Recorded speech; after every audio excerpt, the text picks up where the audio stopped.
Leo 13 മാർപ്പാപ്പ.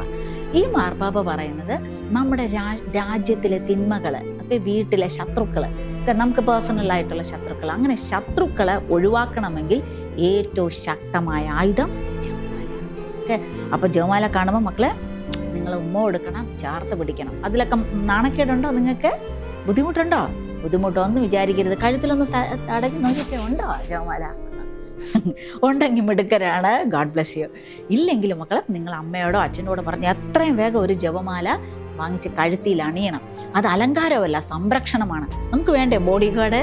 അല്ലേ, നമ്മൾ സിനിമയിലൊക്കെ കണ്ടിട്ടില്ലേ ബോഡി ഗാർഡ്? ആദ്യം അറ്റാക്ക് ചെയ്യുന്നത് ബോഡി ഗാർഡ് അല്ല, നമ്മളെ അറ്റാക്ക് ചെയ്യാൻ വന്ന ബോഡി ഗാർഡായിരിക്കും തടയുന്നത്. അവരെ നശിപ്പിച്ചാൽ മാത്രമേ നമ്മൾ അറ്റാക്ക് ചെയ്യാൻ പറ്റത്തുള്ളൂ. അതുപോലെ പരിശുദ്ധ അമ്മ നമ്മളെ കഴുത്തിൽ ഈ മാലയെ അണിയുമ്പോൾ ഒരു സംരക്ഷണ കവചമായിരിക്കും. അതുകൊണ്ട് ഇല്ലെങ്കിൽ എത്രയും വേഗം സംഘടിപ്പിച്ച് മക്കളിട്ടേക്കണം. ഇടില്ലേ?